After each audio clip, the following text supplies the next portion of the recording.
శ్రీ ఆనందాంజనేయం 3వ అధ్యాయం. సుబ్బిశెట్టి కథ.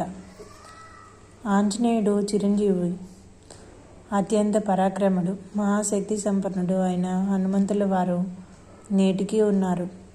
తనను నమ్మి కొలిచిన భక్తులను మారుతి సదా కంటికి రెప్పలా కాపాడుతుంటాడు. ఆ స్వామిని తలుచుకున్న తక్షణమే ఏదో ఒక రూపంలో మన దగ్గరకు వచ్చి మనకు ఎంతో ధైర్యాన్ని ప్రసాదిస్తాడు. ఏ పక్షి రూపంలోనో మన సమీపంలోకి వచ్చి మన భయాన్ని పోగొడతాడు. మనసారా ఆ స్వామిని స్మరిస్తే చాలు, వెంటనే వచ్చి మనల్ని ఆదుకుంటాడు. పూర్వకాలంలో ఆంధ్రదేశంలో ధర్మాపురం అనే ఊరు ఉండేది. ఆ ఊరిలో సుబ్బిశెట్టి అనే వర్తకుడు ఉండేవాడు. చిన్న చిన్న వ్యాపారాలతో మొదలుపెట్టి కాలం కలిసి రావడంతో త్వరిత కాలంలోనే చాలా స్థితిమంతుడయ్యాడు. వ్యాపారాన్ని ఎంతగానో విస్తరించాడు. పైకి ఎంతో దైవభక్తి కలవాడిలా కనపడుతున్నప్పటికీ లోపల ఎంతో పిసినారితనం ఉండేది. తన దగ్గర పనిచేసే వారిని సక్రమంగా చూసేవాడు కాదు. ఏదైనా భగవత్ కార్యానికి 100 రూపాయలు దానం చేయవలసి వస్తే దానికి 10 రెట్లు లాభం వచ్చే వరకు ఎంత బీదవాడికైనా 10 పైసలు కూడా ఇచ్చేవాడు కాదు. ఆ ఊరిలో ఎంతో అద్భుతమైన ఆంజనేయ స్వామి వారి ఆలయం ఉండేది. సుబ్బిశెట్టి ప్రతి నెల ఆలయానికి వెళ్తూ ఉండేవాడు. 4 అనాలతో అర్చన చేయించి ఇంటికి సరిపడా నైవేద్యం పొట్లం తీసుకుని వెళ్ళేవాడు. ఆ రోజు శనివారం. హనుమంతుల వారికి దివ్యంగా నిత్య పూజలు జరుగుతున్నాయి. ఎందరో భక్తులు వచ్చి స్వామివారిని దర్శించుకుని వెళ్తున్నారు. ఇంతలో సుబ్బిశెట్టి కూడా వచ్చాడు. ప్రతిసారిలాగానే 4 అనాలు ఇచ్చి అర్చకుని గట్టిగా అడిగి పెద్ద పొట్లం నిండా ప్రసాదం తీసుకుని తన ఎడ్ల బండి నెక్కి ఇంటి దారి పట్టాడు. కొంత దూరం వెళ్ళేటప్పటికి ఆ ఊరి జమీందారు బండి ఎదురు వచ్చింది. సుబ్బిశెట్టి వెంటనే బండి దిగి జమీందారుకు నమస్కరించి కుశల ప్రశ్నలు వేశాడు. అప్పుడు జమీందారు సుబ్బిశెట్టితో తనకి ఇక్కడి నుంచి 40 మైళ్ళ దూరంలో ఉన్న రామాపురం షావుకారు నుంచి కబురు వచ్చిందని, వారం రోజుల్లో 100 సేర్లు కందిపప్పు కావాలని చెప్పాడని, అది సుబ్బిశెట్టి సమకూర్చగలడేనేమో అని అడుగుదామని తానే వద్దామనుకున్నానని జమీందారు అన్నాడు. ఈ మాట విని సుబ్బిశెట్టి నోట మాట రాలేదు. ఆనందంతో పొంగిపోయాడు. 100 సేర్లంటే ఎంత లాభం, ఎంత మంచి బేరం దొరికింది అని తలచి తప్పక తాను వారంలోనే ఆ ఊరికి పంపిస్తానని జమీందారుకు చెప్పాడు. జమీందారు తిరిగి బండి ఎక్కి తన దారిన తాను వెళ్ళాడు. సుబ్బిశెట్టి కూడా తన బండి ఎక్కి ఇంటి ముఖం పట్టాడు.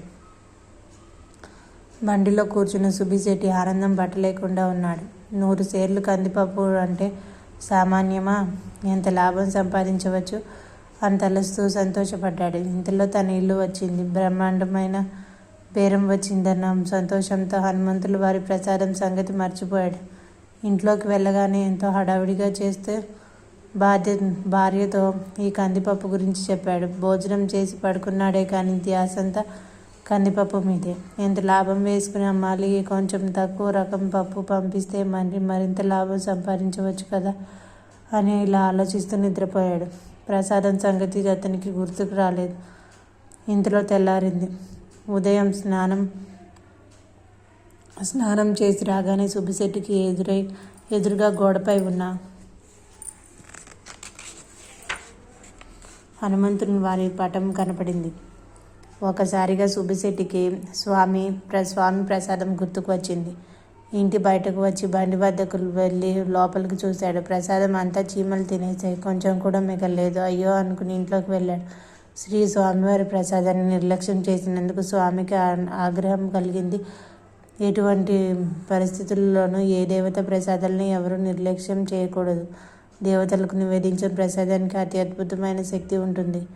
ఆ ప్రసాదాన్ని స్వీకరిస్తే మనకు ఎంతో ఆరోగ్యం కలుగుతుంది. ఎటువంటి రోగమైన క్షణంలో నయమవుతుంది.